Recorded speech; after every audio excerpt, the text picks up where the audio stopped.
Hello, everyone. Welcome to She Knows Arsenal. This is your live player ratings for Arsenal 2, Sevilla nil. We have to start off. I have to start off by saying, one, I am so sorry that I was unable to do the watch along. I've had a doozy of a day, so please forgive me. And I'm looking at my internet connection now, and it does not look stable. So what we'll do is we'll go for as long as possible. Hopefully, you guys can see me and hear me. But if it gets to the point where, it's so bad that you guys just cannot do it, we'll have to just come back and do a live show later. And so I will apologize now for any sort of glitchiness, any sort of, whatever, because today has been technologically for me has been a very difficult day. So I apologize for that. Now, my dog is barking. It's just, give me a second, guys. Honey, why are you doing this?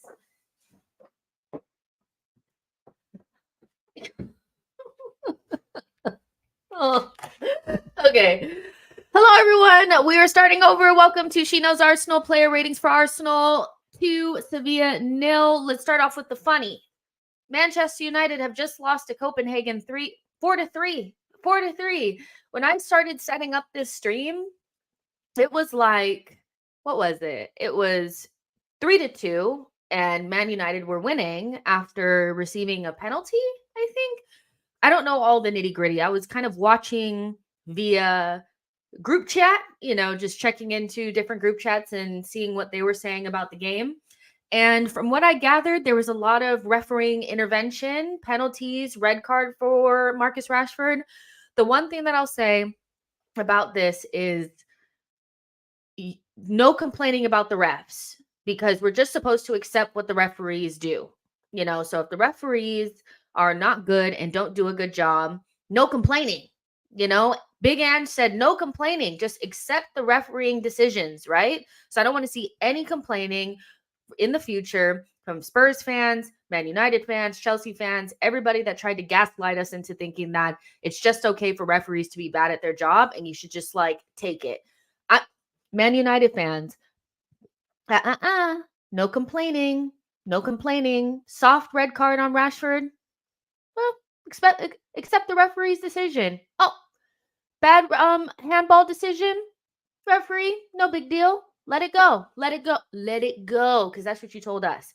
But anyways, Man United have what? 2 points or something like that in their group? 1, 4, 5?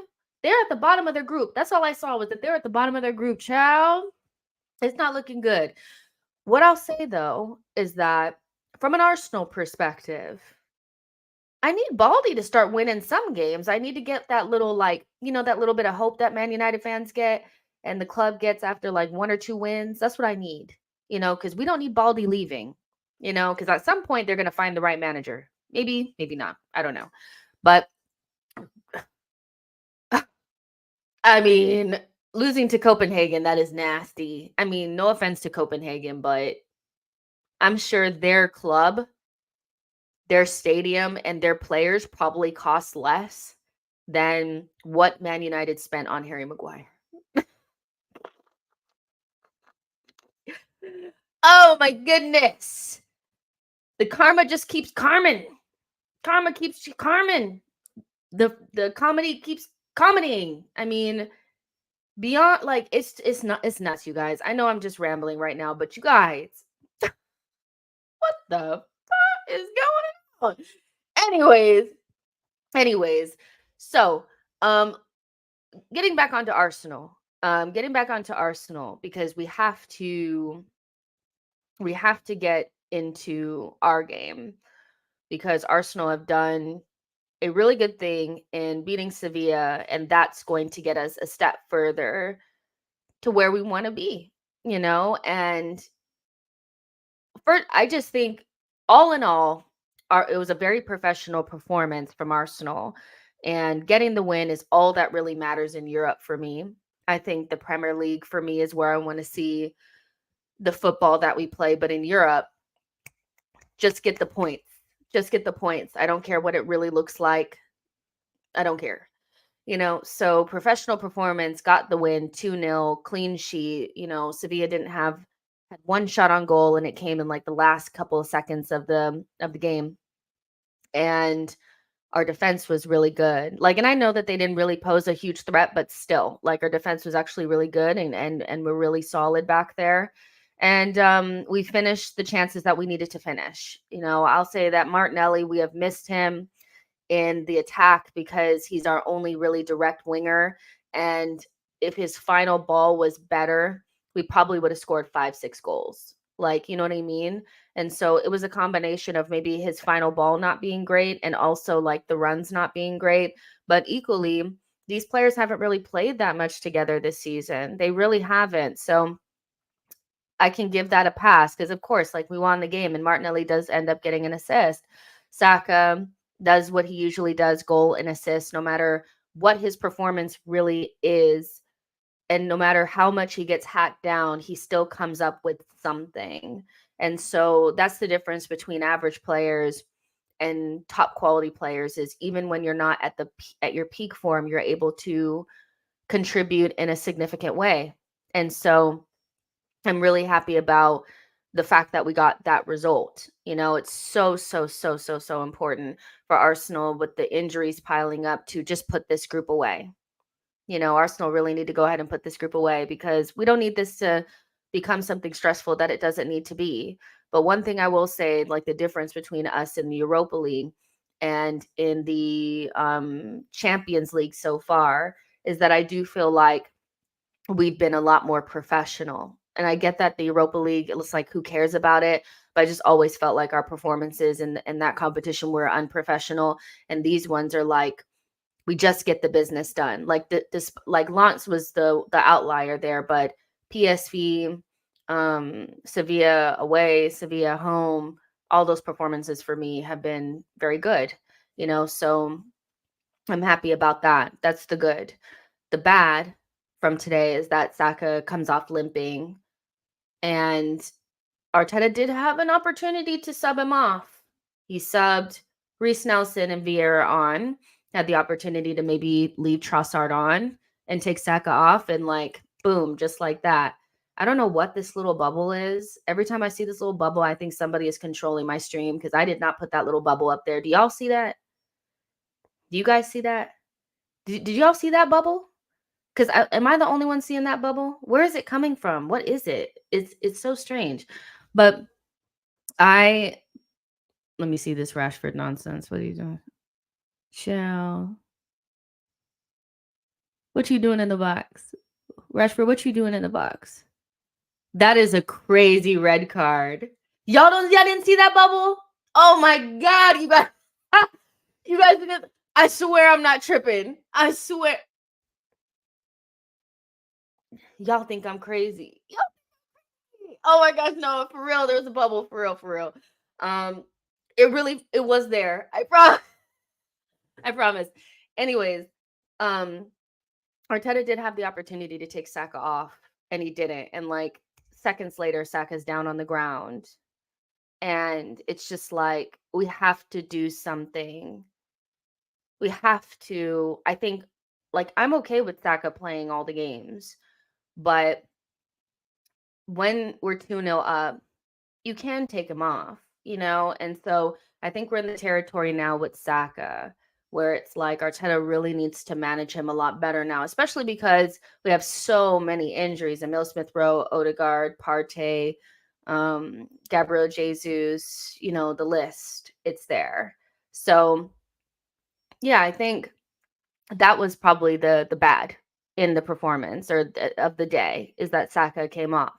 But ultimately, with all the injuries that we have, with the 2 losses that we had back to back, one in the Carabao Cup and obviously with Newcastle, it's just nice to get the 3 points. It's just nice to win the game. And now we can go into the Burnley game at home and hopefully rip them up, because I think we need a good offensive performance. Now, was this a good attacking performance? You guys will let me know. In my group chats, we were talking about yes, obviously, like, we passed the ball forward. So it's not like there were no progressive passes, but I did kind of feel like at points during that half, the first half, with all the dominance that we had, that our ability to access again those central spaces was limited. Everything was going down the sides. And unlike the Premier League, I don't think Sevilla was really doing any sort of good job at flooding the midfield. I think they pretty much threw the game in the first half and just hoped to God that they were within a goal, and then we're going to throw on some of their better players at the end. But the lack of like central progression is something that's becoming more and more obvious. Rice is way off into the left. Kai Havertz was way off into the right. And then it was just Jorginho there in the middle. And beyond the pass that he made for Saka for the first goal, I don't really think that like we really accessed those spots. Like, and I thought they could have used Trossard a little bit more and passed him into his feet in between the lines. Now, maybe I'm nitpicking. Like maybe I'm nitpicking. You guys will let me know. But it's the same thing that I felt when we played against Sheffield, that we're the much better side, so we're going to win the game. But when we get into the games against, like we said, like against Newcastle, against Chelsea, we're going to struggle because those teams are a lot better. So, you guys, look at this dog. First of all, she got a bath. Look how cute she is. Do y'all see this? You see how cute she is? She's real cute. Um, so it's fine because we won, but I just felt like maybe we could have seen something through the middle. We didn't have to. We didn't have to see anything through the middle really this game, because everything was going to Martinelli and Martinelli was cooking. It's just something that's in the back of my mind. So let's see what you guys are saying. Dewanda says very comfortable, very controlled match. Samuel says Tottenham just lost. Liverpool have difficult game again next week, and we must beat Burnley to close the gap on City. Clement says this was an okay attacking performance tonight. We need to be better in the final third of the field. Not enough shooting, not enough clinical in front of goal. Travis says if we have a proper number 9, we would have scored more. P-Way says Pedro Neto will recover by 28th of November. Arsenal could get him in January. Saka's back up. John P says it was just full control. Kasim says their fullback wasn't good enough. That's why we looked good. Saturdays equals you says even Jorginho made a forward pass. That pass was the only forward pass I seen him make. Okay. John says, yes, Jess, there was a thumbs up bubble. See, I knew it. I knew it. I'm not crazy. I'm not crazy, you guys. I promise. I promise. Acampo says that was a proper response. We are through to the next round of 16, I guess. C. Walder says she's mental. POA says Trossard and Martinelli were superb. He says Arteta not substituting players is pathetic. Why did he not put on those academy players in the lineup and not play them when it was so easy and Sevilla were offering nothing? I'm not advocating for the kids to come out there. You know, I didn't really feel like that this was a game. We're not, I don't think, in a place like, first of all, I don't think these Champions League group stages right now for Arsenal being so brand spanking new in this competition again after 7 years of being out, that it's appropriate to put them into these games. We saw that against Brentford in the Carabao Cup. We had Sego Jr. in there, and I thought, you know, that's probably where you want to see a player like that. So I'm not advocating for the kids to come out there. What I'm saying is that Vieira and Reece Nelson could have came in sooner, because Saka, Saka, he didn't need to continue to stay on. So yeah, I think we're going to have a lot of differences of opinion on the rating for Kai Havertz's performance. I'm seeing a mixed bag of some people saying that he was good. Some people are saying that he was poor. So I think we're going to have quite a bit of debate on that. Tawanda says Havertz was good. Jordan Hill says this is chat setting for YouTube. Jess, thank you for letting me know that, because I was definitely like, what is this? Earthly says Martinelli enjoyed the left, cooked the right back, and Trossard goal felt amazing. The team needs this kind of performance. And I think, I don't know if you guys watched the preview or not. The preview that was on YouTube didn't have my predicted lineup, but the one on Patreon did. So you guys you should be patrons. So you guys know you guys should be patrons. But my preferred lineup is the one that Arteta actually went with. I promise it was. If you're a patron, you'll tell them it was. This is the exact lineup that I wanted to see play. Albeit I did expect Sevilla to have a little bit more threat. So I understand why Tamiyasu was brought off, because really we didn't need him. We didn't they didn't have any sort of threat, so Zinchenko coming in was fine, in the second half. But I really wanted to see Trossard through the middle. I really wanted to see Trossard through the middle, because some Arsenal fans were trying to gaslight me into believing that he's just a squad player, just like a impact sub. And I think when you start to talk about people that are impact subs, I don't think that an impact sub is the right description for Trossard. Trossard for me is the type of player that, if played in the right position, could actually be closer to a starter for Arsenal, more on the Tamiyasu plane of squad players for Arsenal. An impact sub for me is Nelson or Vieira. To say Trossard is just an impact sub for me was just like a little bit like, are we for real? Like, we're talking about Trossard, right? And so to see him play through the middle and to have a really good game today and to score the goal, to me just reinforces the fact that, like, just play him more. I know that he hasn't been in amazing form, but who has been? Attack wise, who has been in amazing form? No one. So Trossard not being in good form, I think, is more indicative of our team just not being great in the attack. I think our only player that was in form is Gabriel Jesus. He's the only one that looked super dangerous for more than one game in a row. So I think, Trossard is somebody that, against Burnley, I don't care if Nketiah is fit or not. I don't really care. I think Trossard should play again through the middle. He's the only player in our team that is similar to Gabriel Jesus playing through the middle for us. And he's one of our most clinical finishers. He should be playing more minutes, I think. Especially when we're in this period of like not having enough players, like we're going through injury issues. So I really, really am so happy for Trossard, because people were talking about him crazy. Okay. This is Trossi we're talking about, not some freaking bum. Okay. Blaze says this was a professional performance today, and we also kept a clean sheet. People need to understand this is Champions League. Just because we didn't score 5 goals, some fans still complain. For me, it's not so much about the amount of goals. It's the same, no matter who we're playing, whether it's Sheffield or Newcastle or Man City.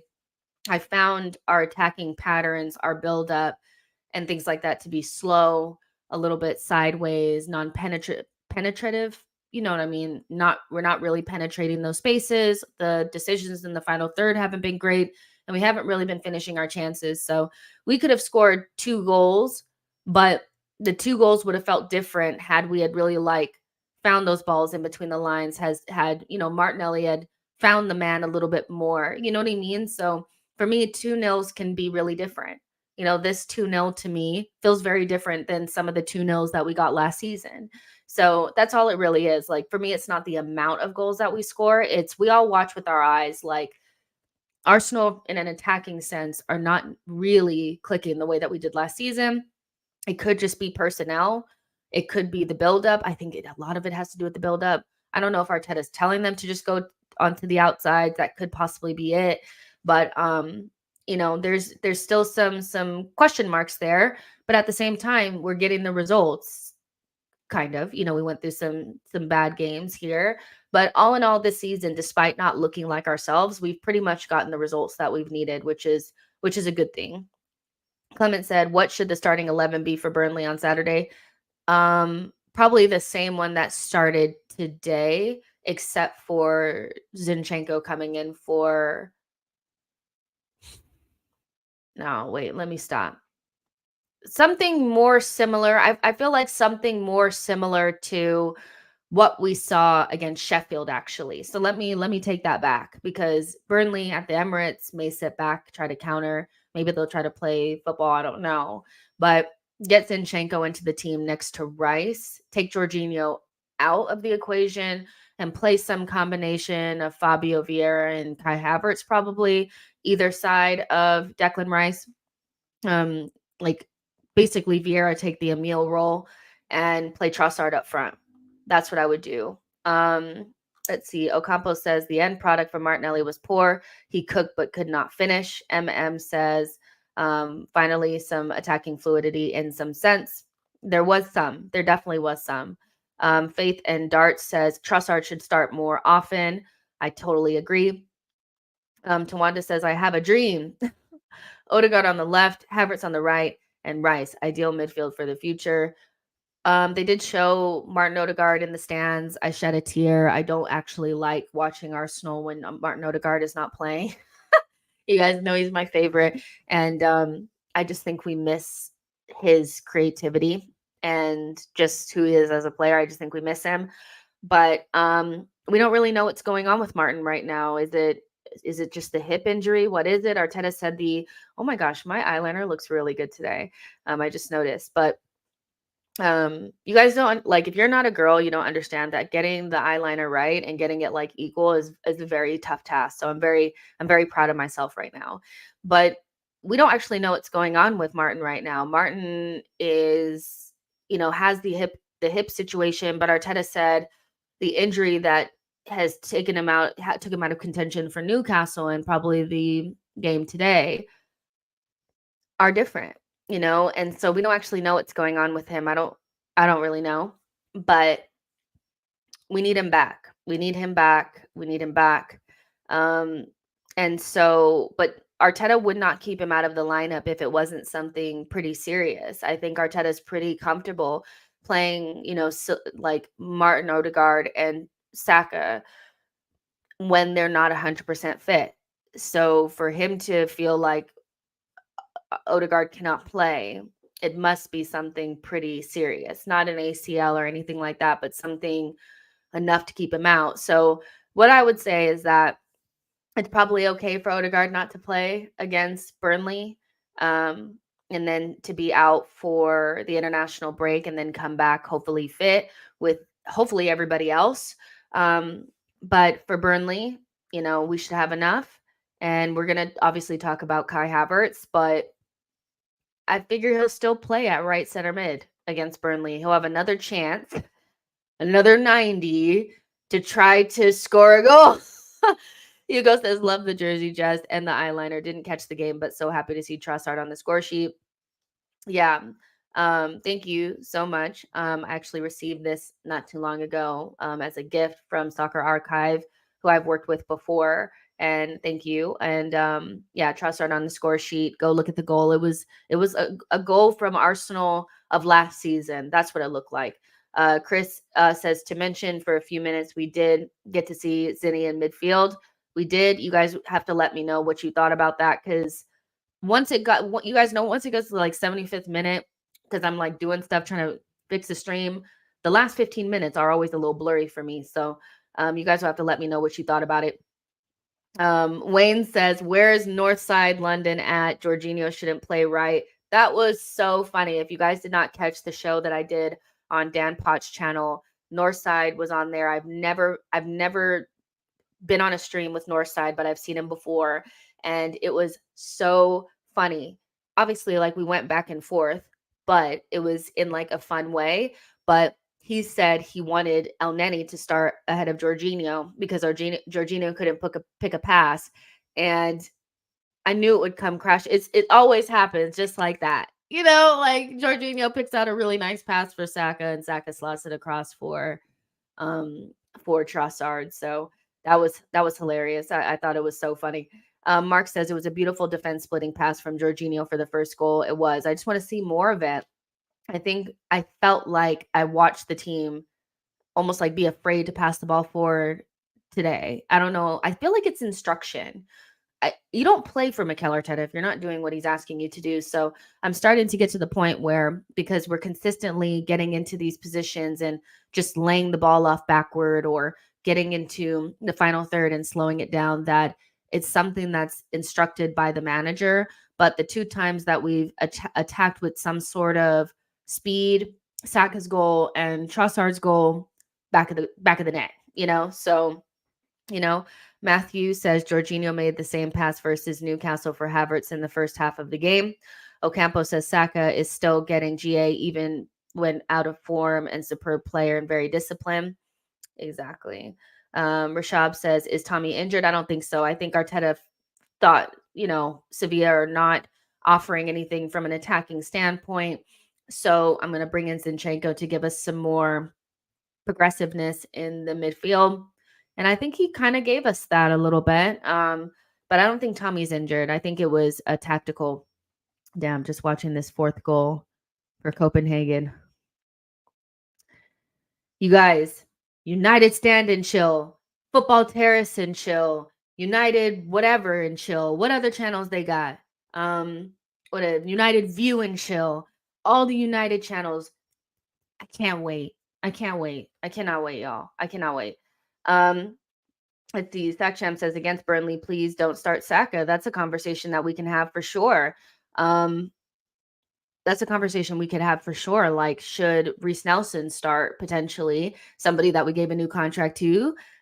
Do we need Saka for Burnley? But we already have so many changes in like injury enforced changes as it is. So, and we're not really a good attacking force without Saka or Martinelli. So what do? Hugo says Onana was awful from the clip size theme. Chris Daddy says Football Terrace is in full meltdown. I cannot wait. You guys, the stream that they did for Chelsea versus Spurs was so hilarious. It was so good. And then this one I know is going to be it's going to be so good. I was looking at this Bayern goal here, Harry Kane again. It's so nice to be able to see what he's doing and not have to like be devastated by it. And I don't have to lie and pretend like he's a fraud anymore. The guy is really good. The guy is really good. Dale says Gabriel must be instructed to make a progressive pass, but teammate were pointing at Martinelli. Gabriel still didn't do it. Gabriel must be instructed to not make a progressive pass, but teammates were pointing at Martinelli. Gabriel still didn't do it. I mean, it's just I don't know. Are they afraid to make the progressive pass because they're not confident right now? Or the pictures aren't the same because they haven't really played together. Some of the pieces that we have in the team are like for our defenders, it must be really strange looking at the midfield and seeing a different picture almost every single game. In the first 5 games, you were seeing Kai Havertz in front of you.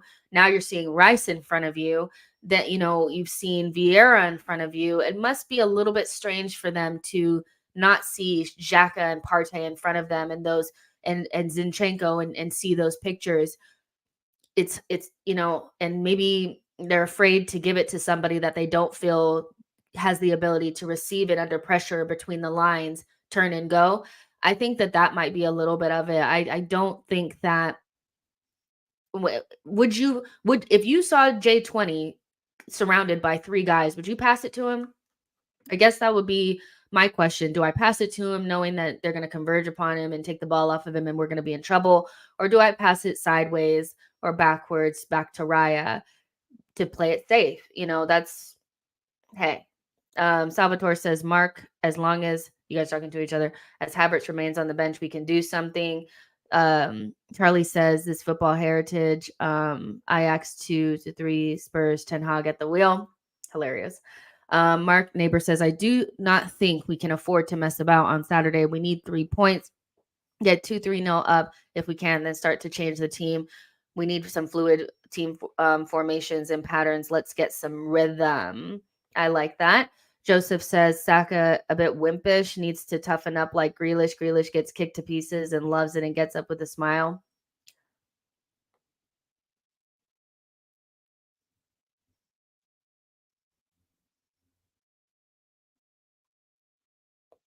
Okay, Joseph. Okay.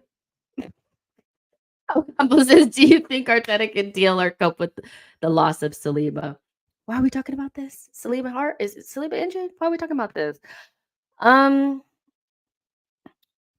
thing is we are in a position, I think, right now where if we were to get a major injury to Saliba, we'd be not feeling great.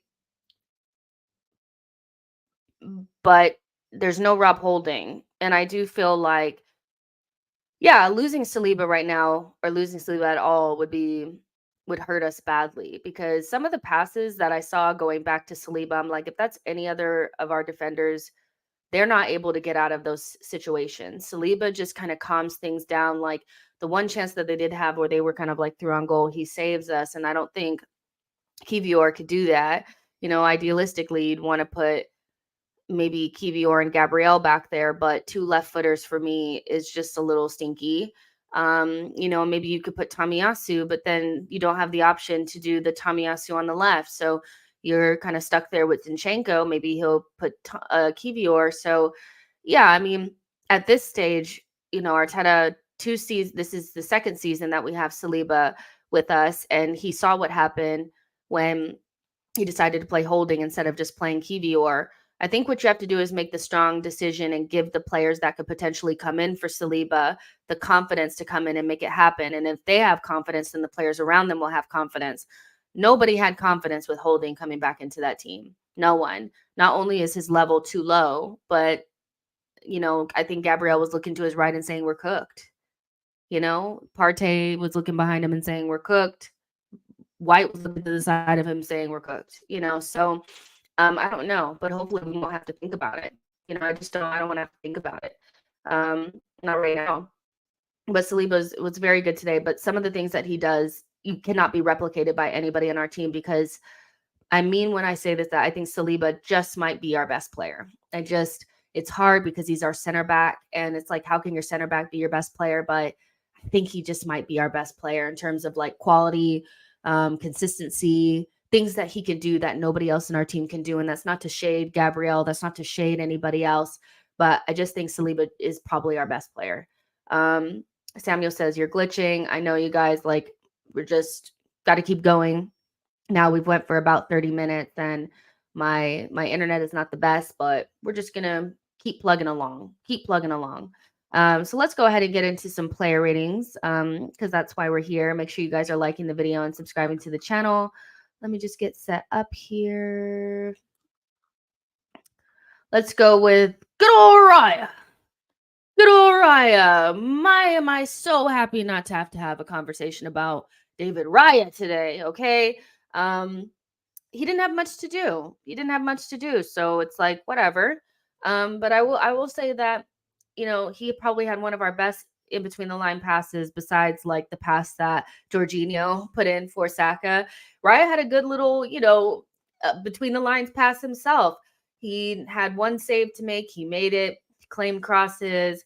It was an easy day out for him, but he didn't make a mess of it. He didn't make a hash out of it. So I'm going to give him an 8. No, I'm gonna give him a 7.5, because there just wasn't much to do. But I am so glad we don't have to have a Raya conversation.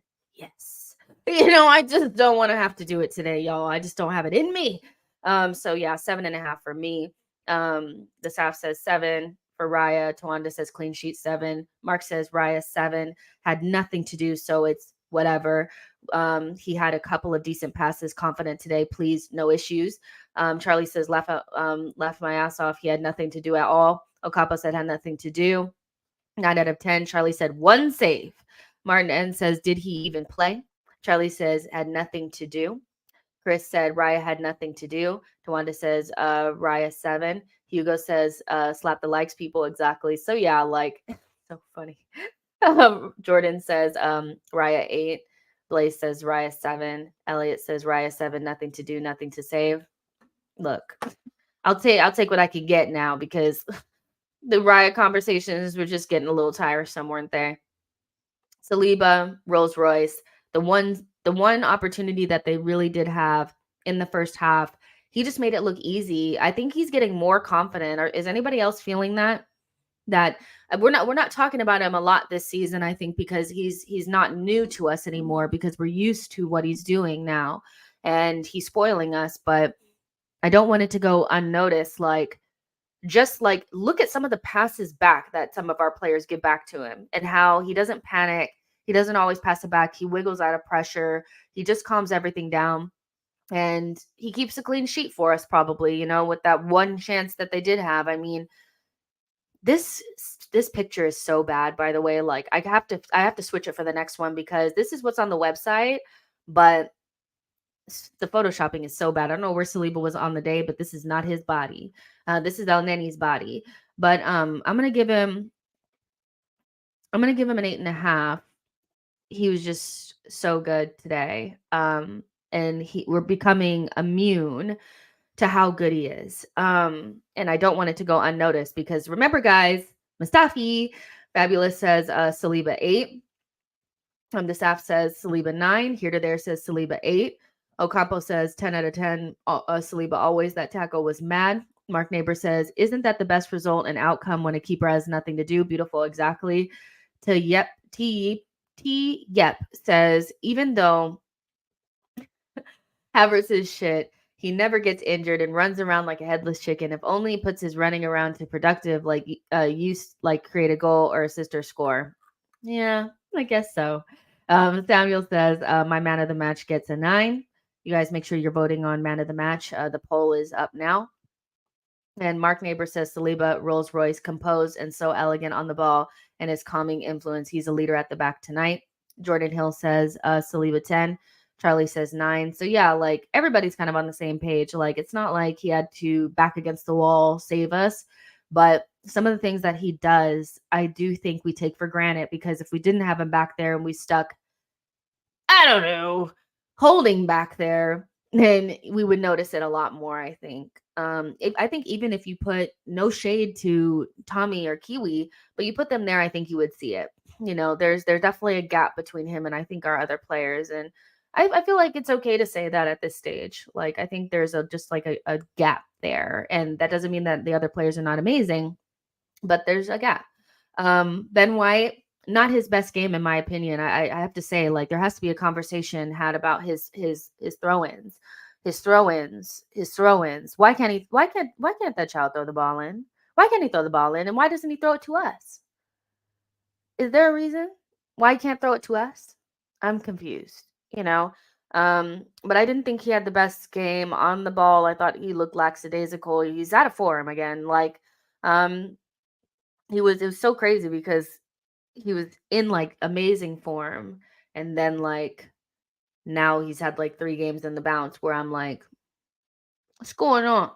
But he didn't have a lot to do defensively, but I just didn't feel like I mean the wayward passes, it just wasn't his best day. I'm just gonna be honest. I'm gonna give him a 6, but I didn't like what I saw today. So there you go. Michael says Ben 6.5, not good but not bad. Ocampo says White gets a 6. We really missed those overlapping runs. Tawanda says 8. The staff says Ben White 5.5. Let's see. Tawanda says Ben White didn't do anything wrong. He was solid. Malshitha says Real Madrid ruled out Mbappe transfer. What do you think about it? That we're going to hear in a couple of days that it's back on. I mean, you know, Jordan Hill says maybe White needs Liverpool throw-in coach. I don't know why he can't throw the ball in, but he struggles throwing the ball in. He never throws it to us. I just saw Zubamendi. You know, I like that Zubamendi guy. You know, I like him. Blaze says, Jess, do you think White is tired or maybe he's just out of form? I don't even know, man. Like, could he just be tired? I mean, Ben White plays all the time. And like when I talk about like that right-hand side that we have and had last season, they played almost every single game, Saka, Odegaard, and Ben White. And all of them have been a little off this season. So I want to say that it might be out of form because he might not be at peak fitness, but this is what Timber was meant to come in and do. And this is why when everybody's like, Timber was going to always come straight in and take Zinchenko's spot. I said it during the summer. I think he was brought in as Ben White backup and competition as well because Ben White, as good as he is, there's not a single player in our team that I feel like, except for maybe Saka and Saliba, that I don't feel like everybody needs competition, but I do think Ben White needs competition. I don't think he's so good where you can count on him every single game to give you the levels that you need. There's always going to be a certain type of winger that cooks him, and there's always going to be these kind of like 5-ish, 6 games a season where you probably want somebody else in there. I think Timber was going to come in and give him a really hard time, if I'm honest.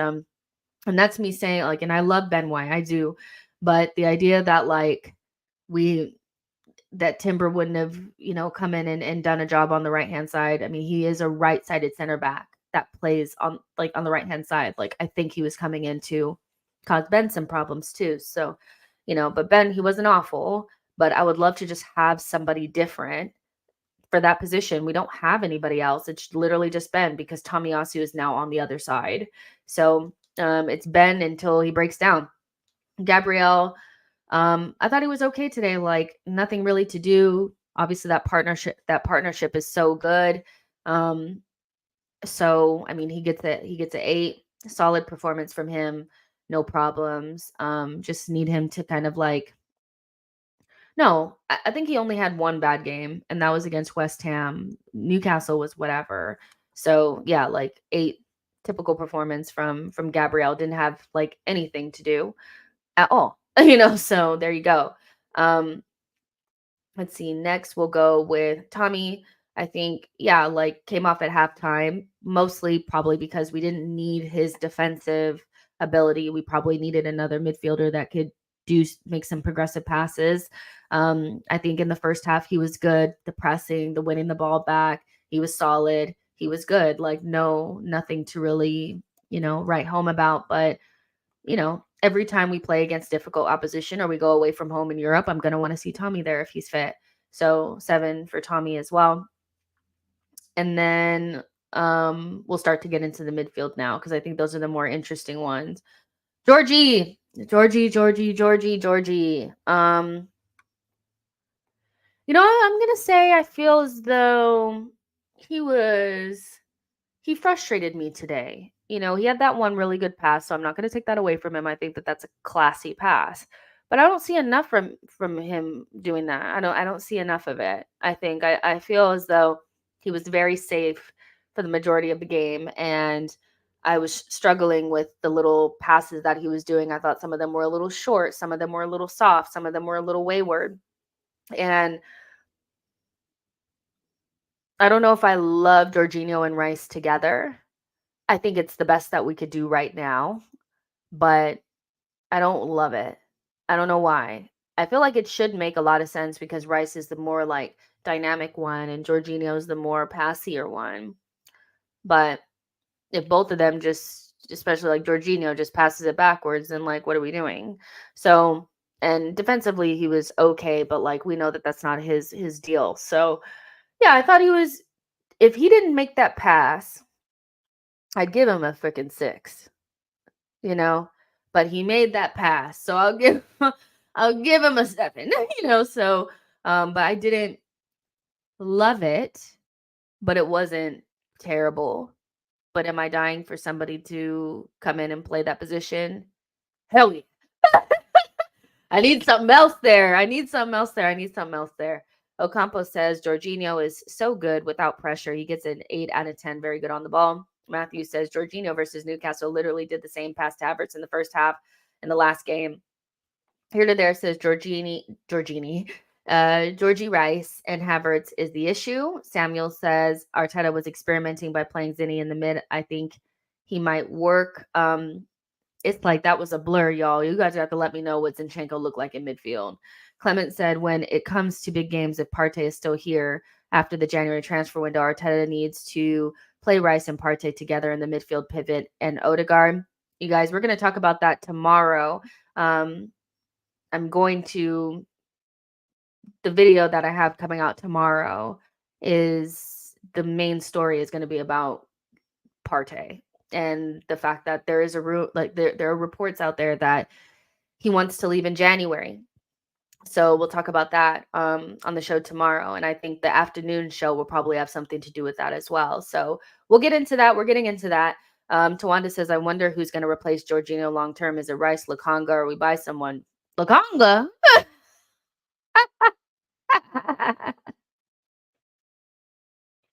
Lakanga? Sammy? Tawanda, be for real. I done forgot that child even existed, okay? No, but it's Rice plus somebody. Rice and Odegaard are the future of the midfield. They're the present and the future of the midfield. We just have to find the right person to put in there next to that was so funny, the Sammy thing. But we have to find somebody to put in there with them. Matthew says Jorginho twice today in one possession and led to Havertz shot and Ben White shot that happened in the first half. Fair enough. That Ben White shot, I yelled at the sky. I was just like, can you not get that on frame? I guess if you put my ass out there, would I be able to hit it? So I don't know. Mark Neighbor says Tawanda been on that crunk gin and juice. That was so funny. Sammy, you guys are hilarious. Sammy.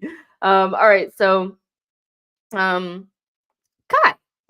Good old Kai.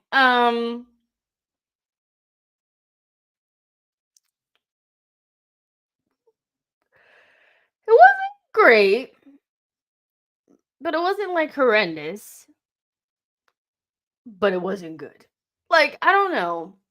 It's like I feel like that header in the very first minute of the game just sucked the life out of him.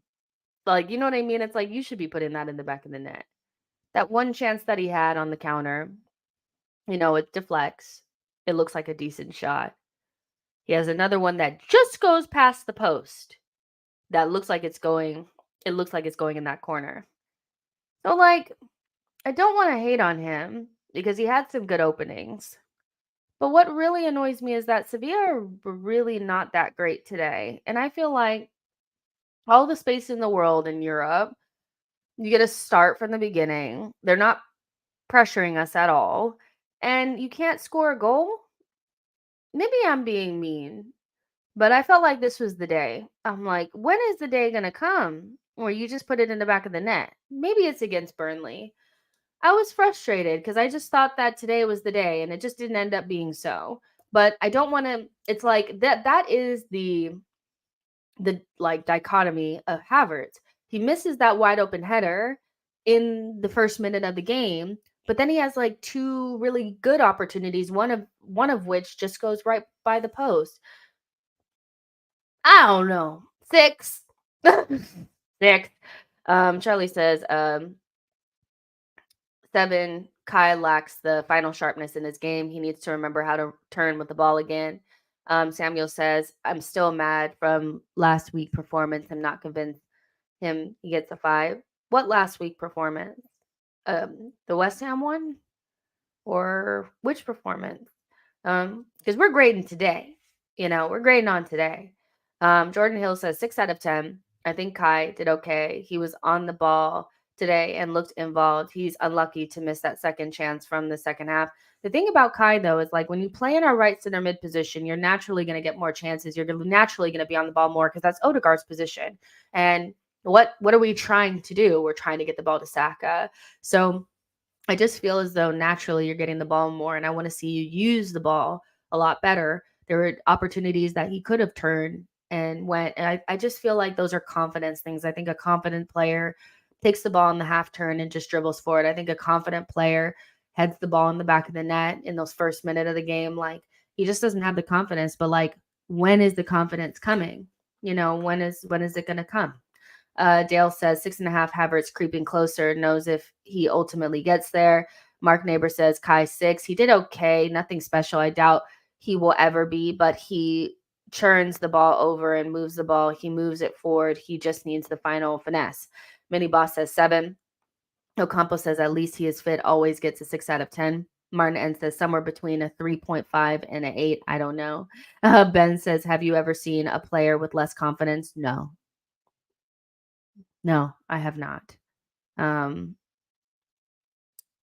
He just, I don't know why I don't know. No, I haven't. Charlie says, I thought he'd bend it into the back of the net. I yelled when he hit it, when he hit that, and he did.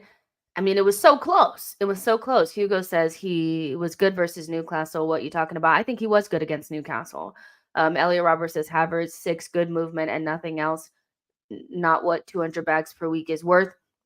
Mark Neighbor says you can not rate players on past performances. You are only as good as your last game. The thing is, I'm just mostly voting on today. We have multiple conversations around, Kai Havertz overall.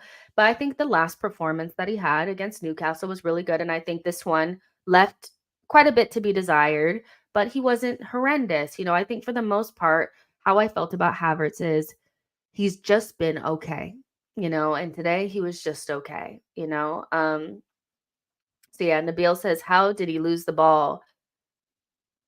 all of his skill at Chelsea? Beats me.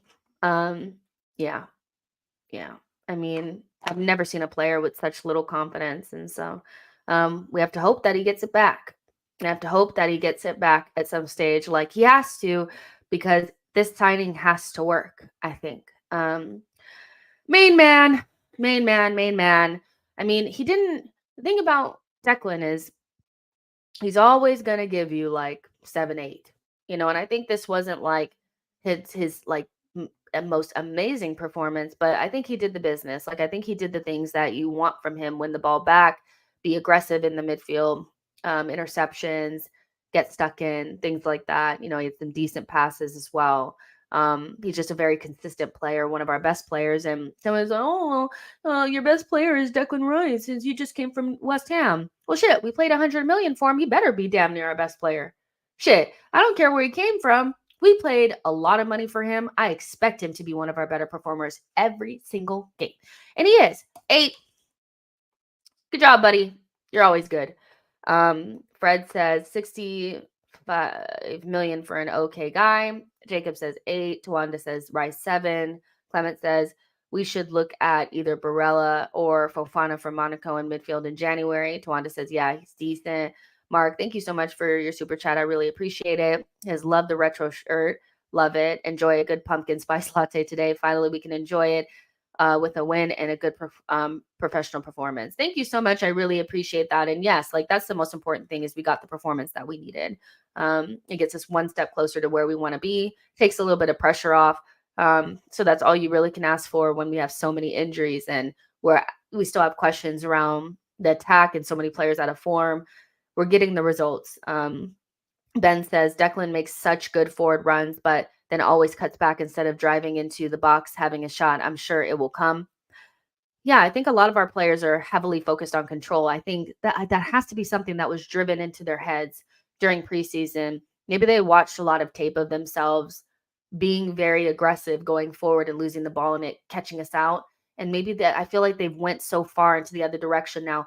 Rice hasn't fully been coached out of his instinctiveness, but the longer that he plays for Arsenal, I am afraid that he will become somebody that's afraid to go forward, afraid to drive with the ball. And we don't want that. We want players that are confident, go forward. But it feels like we went a little bit in that direction of like, keep it safe.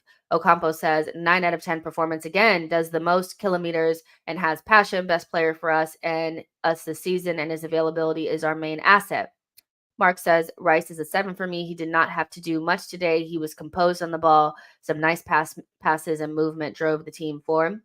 Charlie says he always has his hand open wide like Christ the Redeemer. Then he'll pass it back to Gabriel. Laugh my ass off. I give him an 8. Better player and left center mid, powerful runner. Samuel says my guy gets better and better. 8. I love that. That's funny. Tawanda says Rice is the engine. And F says Rice 7. Only thing stopping our midfield from being UEFA Conference League level with Partey and Odegaard out. Fair enough. So 8 for me for Declan. Let's get into the attackers. Let's go with my buddy, Trossie baby. What were people saying that he couldn't play from the start? He can't be a starter. He's just an impact sub. What are we saying? Like, stop. That is so dumb. He can be more than an impact sub. An impact sub is Reece. Reece is the definition of an impact sub. Trossard could start for Arsenal. He could. He won't because the players that play in his position are better than him. But it's not that big of a gap. You know what I mean? And he's different. He wants to play inside. He's creative. He loves flicks and tricks. Like I'm telling you, he starts for Arsene Wenger. He starts for Arsene Wenger. This is a 2007, 2008, 2010s Arsene midfielder. It just is, But I'm so glad he got his goal today. Hopefully that helps him with his confidence. I think he has the most goals for Arsenal this season, or GA for Arsenal this season in all competitions, and that's with garbage minutes, by the way. So I'm loving Trossard, and I think he just needs to play more. And hopefully, no matter what happens with Eddie and Nketiah this weekend, Trossard keeps his spot. I just feel as though Martinelli and Saka need somebody that is going to drop in and do a little bit of the Gabriel Jesus-y stuff, and not be just like a stagnant piece in the center. Trossard was popping up on the left, on the right. He was also doing a lot of pressing and getting stuck in, doing the off the ball work. So for me, 9. 9, baby. It's a 9. It's a 9. It's a 9. Um, let's never talk about him being an impact sub again, guys. Let's put that one to bed. Tawanda says 8. Ocampo says Leo gets a 9 out of 10. Die Hard Gunner says baller. The truth will always come. Says hi. Hi. Hello to you as well. Chris Daddy says Trossard 23 out of 10. I don't care. Just not Eddie. MF says Eddie out. Arteta, drop your ego and start this man. Jordan Hill says Trossard has been killing it since he signed in Jan. 10 out of 10. He has. The way some of our fan base speaks about this man, for me, will never sit right. I'm like, have we forgotten what good footballers look like? Because this is what you guys would call proper footballer. Like, that's what this is. Like, what are we looking at? Like, it's Trossard. Die Hard Gunner says Trossard is our starting left attacking midfielder.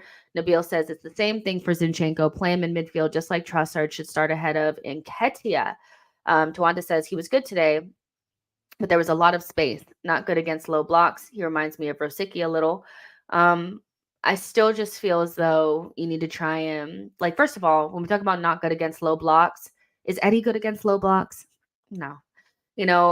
So it's not really about the low blocks. I just think Trossard has been out of form in some games. And so people have made kind of big statements about a player that we know has a lot of quality. And instead of just saying he's out of form and trying to find his place and also not playing in the position that probably suits him the best, we say these things like he just shouldn't start from the beginning, impact sub,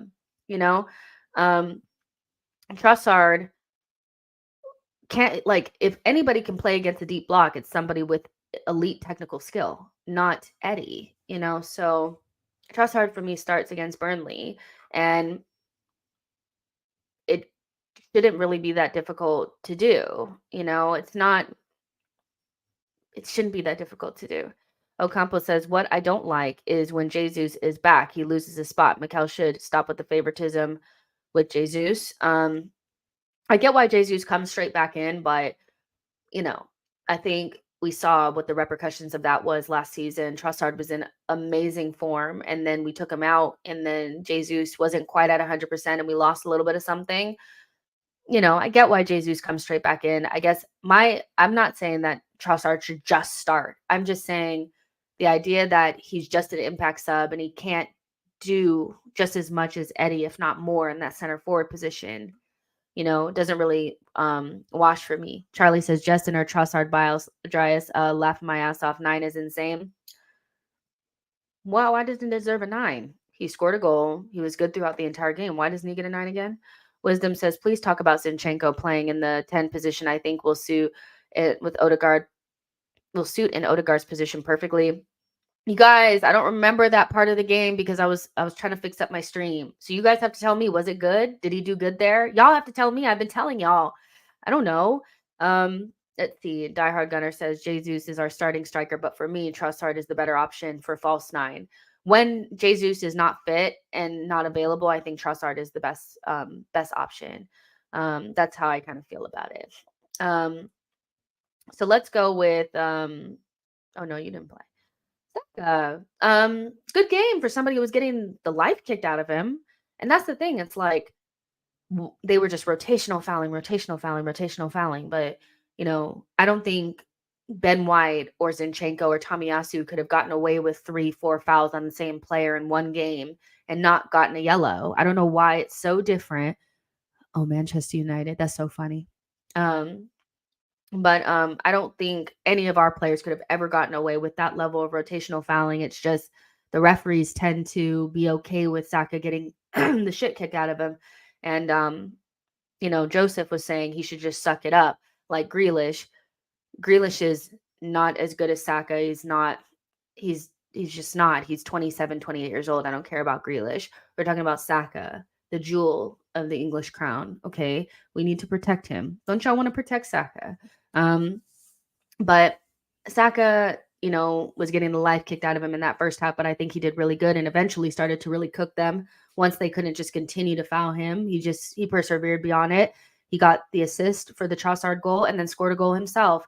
I mean, I don't know what else we need to say. I mean, there's the constant comparisons to other players. And I just feel like even if Saka doesn't move you, because that's always the conversation around Saka is like, he doesn't move me, which basically just means like, he doesn't do like little flicks and tricks and he doesn't look like Foden. But when we talk about GA and the things that are really important, I want Saka to be closer to Salah than Hazard. I want him to have those consistent seasons of like 30 GA every single season, whether it looks good or not. I don't really care if he has one amazing season and he's great on the ball and like look what he's doing. I don't care about that. Oh, scrappy tweet, Saka and Martinelli tonight, Robin and Ribery. I'm just seeing that on CBS right now. I love that. But I want to see that level of consistency from him. I think I want Saka to become like Salah. I don't care if he looks like Hazard on the ball. I don't care. That doesn't mean anything. So Saka for me, I'm gonna give him a 9.5. He cooked. He did a good job, and I'm sorry that he came off injured. I really wish that we could learn how to get the balance right between playing him like a player that is world class, that's going to play every single game, 70 games a season, but also remembering that you can take him off. Sample says Saka is overrated. Don't care. 9 out of 10. 9.5. I don't care. Diehard Gunner says Saka was on it today, 9. Jordan Hill says Saka 10. Jacob says Saka 9.5. Ocampo says 10 out of 10. Saka, Starboy all day. This kid is brilliant. The best right wing in the Prem after Salah. McKendy says, I've never seen a player get knocked around as much as I've seen with Saka. Only built for Cuban Link says, you think Rice is the future captain at the club? Yes. Juice says, big up to Jess. I just got to the stream. You versus Northside yesterday on Dan's channel was box office. That was hilarious. I would love to do that again because I'm just like, just because you're like loud and you say things fast doesn't mean you're actually right, Charlie says, no player likes to get kicked. That guy was on ski slopes. Baller, I would give him a 9. I love Saka so much. F says, Starboy Saka 8.5. Thought he wasn't that good till the goal. Saka in his Bruno era right now, where he is just inevitable. If only he could be fully fit, then he'd be even better. And on that, yeah. And on period, if he could just be fit, gain his fitness, he would be on something else. So yeah, I agree with that. And I would say the main man of today was probably Martinelli. I know that he didn't get a goal. He did end up getting an assist. But this is why I say Martinelli needs Champions League is because the space is there for him to do what he does best, which is just take on the fullback. The fullbacks aren't as like the teams don't tend to sit back as much and double team as much, which gives Martinelli so much more space. And he was our main outlet. If his final ball was better, we probably would have scored 5-6 goals, and that'll come while he gets his form back. I don't think Martinelli's been at his peak form. And a lot of that is probably because he's been injured. So, I look forward to seeing him on international break playing for Seleção. I think he deserves a chance with them. With their injury issues to so many of their attackers, I expect to see this man play some minutes. Okay, it's time. I know he's not going to start over Vinny, but let's be for real. Martinelli should be getting minutes for Brazil, but he's coming back into his form. He came back off injury. Let's give him a couple of games, but this was a quintessential Martinelli on the ball against, typical fullback. And I liked what I saw. I liked what I saw. He got his little bit of GA there. So I'm gonna give him an 8.5. Like he needs to get the final ball more often than not. But I thought he was the main man to me. Like I think he was the main man. It's weird. He didn't get the final I'm gonna give him a little bit higher than that. I'm gonna give him a 9. Just like Saka. Because Saka got the goal and the assist, but Martinelli was doing a lot of the cooking. And so it was a team effort, but I thought Martinelli was the catalyst to it. The Truth Will Always Come says 10. McKendy says Martinelli had those defenders on strings. Those crosses have to be better, though. 9.5 out of 10, exactly. I gave him a little bit higher. I was like, no, that's too low. It's a 9. It's a 9 for me. F says Martinelli 9.5. I would have given him a 10 if his final ball had been better. Cooked that right back all night and finally got the assist his performance deserved. Exactly. Died Hard Gunner says Martinelli gets an 8 today. He was good. He was good. He was very good, I thought. Ocampo says Martinelli was poor today. I don't think he was poor. I really don't. I think it's hard for me to say that he was poor when he continuously took his man on. He got into some good positions. His final ball just wasn't there. I get that, but he also did end up getting an assist. So, I think you have to give him credit for that. Mark Neighbor says, Martinelli gets an 8 for me. Great effort and never stopped working and running. He really was creating havoc on their defense. Great outlet ball today. Elliot Roberts says, Martinelli, 9, co-man of the match. Juan Lu will have nightmares about his boy this for days to come. Yeah, he will. He's cooked. He's having a terrible day. Let's see. So let's look at the poll. And Martinelli came out with 54% as the man of the match. So he is your man of the match today. And I think he more than deserves it on his performance that he had today. He was really, really good. Just needs the final ball. But we know he has that in him. I think Martinelli is one of our most creative players and has some of the best crosses in the team. He just needs to probably play some more football. He's missed quite a bit this season already. So yeah, love Martinelli today. And in terms of like the substitute performances, I would say, Reece Nelson, Vieira, we can kind of like just give them like standard 6.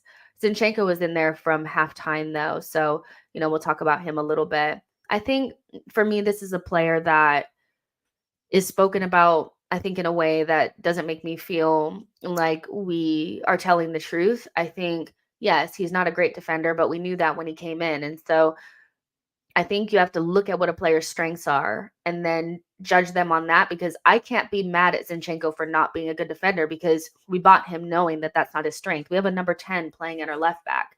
What I can be upset by is when he's on the ball and he doesn't do the right things on the ball, because that's why we have him there.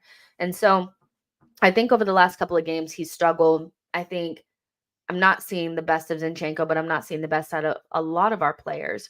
So Zinchenko, for me, we just have to pick and choose the right games for him. I think Burnley will be a right game for him, if that makes sense. And for the love of God, do not play him with Jorginho at the base of midfield. Child, that is just not good enough, But I'm going to give him a 7.5. I think, again, there's certain players in our team where it's like,